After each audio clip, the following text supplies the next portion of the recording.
In the midst of an ecological boom, salt battery seems to be a real success.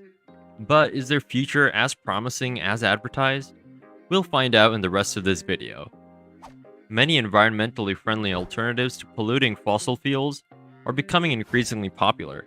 The salt battery seems an ideal candidate. The commitment to a much greener energy transition is well underway. The good of our planet is now a priority. Yet, batteries are still far too often associated with lithium. In fact, they have a high energy density and the ability to guarantee excellent performance at all times. What's more, they're available in a wide range of chemical situations and formats. This means they can be used in a wide variety of applications. Lithium batteries also offer excellent value for money. This makes them all the more affordable. Most manufacturers guarantee their safety and reliability over time. The advantages are not to be overlooked. It's also important to note that a lithium battery can always be reused. This is particularly true of energy storage. Do you think salt batteries have the potential to do even better? There's no doubt that our future lies in renewable energies. So we're at a crossroads, on the brink of radical change. Salt batteries are a particularly interesting technology. What are they? These are sodium chloride and metal batteries. They consist of a metal cathode and a molten sodium anode. These are enclosed in a steel casing. They're separated by a ceramic membrane that allows ions to pass through, but not electrons. These atoms move around an external circuit during charging or discharging. Salt batteries therefore contain different materials in addition to salt. These include alumina, iron, sodium, and many other derivatives. So, how does this work?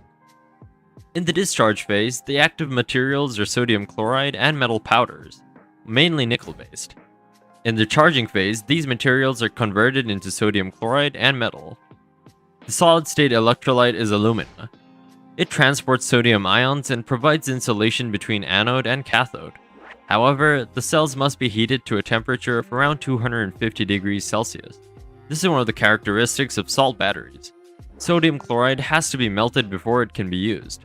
The temperature must therefore be maintained at a very high level. The salt battery only works when the salt is melted, and it only melts at extremely high temperatures. The heart of the battery is made up of cells. Surrounding them are several layers of insulation. This protection ensures a constant temperature of between 250 and 270 degrees Celsius. Have you ever heard of salt batteries? You certainly have, as they've been around for almost 40 years. During previous crises, numerous researchers sought alternative solutions to petroleum. In particular, the Zebra battery was seen as a solution to the energy crisis. Based on molten salt, it is the work of South African researcher Johan Coetzer.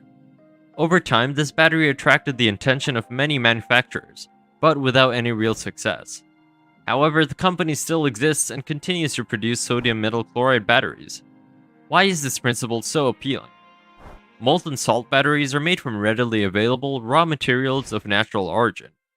Their long life cycles and high safety standards are particularly reassuring advantages. However, one question remains. Why have they never succeeded in replacing lithium batteries? It would seem that a salt battery is not quite up to scratch in certain areas. The temperature at which it works is too difficult to reach. It takes far too long. What's more, it consumes a lot of energy just to keep itself going. As a result, the battery discharges at an incredible rate. However, it is now essential to achieve the universal target we have set ourselves by 2050. Quite simply, we need to reduce greenhouse gas emissions to a level as close to zero as possible. As a result, the world is increasingly interested in advances in battery technology. That's why a group of researchers from the University of Sydney decided to take on a major challenge. They set out to update the reputation of the salt battery. They improved the reactivity of sulfur and the reversibility of its reactions with sodium. How did they achieve this? Through a simple pyrolysis process and carbon-based electrode. The result is not a very high capacity, but also a much longer life at room temperature. We're talking about a battery that combines sodium and sulfur, known as a sodium sulfide battery.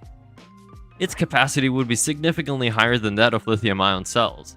It would also be more energy dense and less toxic. It's true that lithium-ion batteries are widely used around the world, particularly in electronic devices and energy storage. Yet, they're very expensive to manufacture and difficult to recycle. Is this the end of lithium? That's what a team of researchers from the University of Sydney is trying to achieve, and it looks set to be. To reduce manufacturing costs, they've decided to use a molten salt mixture of constituent materials processed from seawater. This new battery is said to have 4 times the capacity of lithium-ion batteries. Renewable energies are finally evolving. Such a technology would therefore have the potential to guarantee greater energy security. It would also enable many countries to embark on the road to decarbonization thanks to this low-cost clean energy. The aim is simple, to provide a viable alternative for large-scale renewable energy storage systems. Is this project a priority in the fight against global warming? It's true that electrical energy is one of the cogs in the wheel of the changes that we're going through. Indeed, it often requires the application of storage systems for later use. At present, lithium-ion holds the monopoly on battery technology. Unfortunately, electronic products such as electric vehicles are being used en masse. As a result, the price of lithium resources continues to rise. The industry is therefore looking for a low-cost, high-energy density battery system. The sodium sulfide battery seems to meet all these efficiency criteria. Sodium and lithium are competing in this field. Which will win the battle? Sodium sulfide batteries are set to invade electric vehicles. The future looks bleak for the environment. Solutions abound, but will we be able to save the planet? There's talk of replacing all combustion-powered cars with electric vehicles. We have to act, even if it seems very complicated to achieve. Salt batteries could solve many problems, both environmental and economic. In general, our electronic devices should be powered by this ultra-cheap salt battery.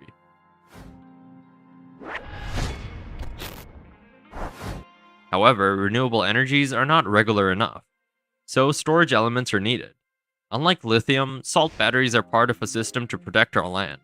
Indeed, if lithium batteries don't give way, this resource will soon become more important than oil and gas.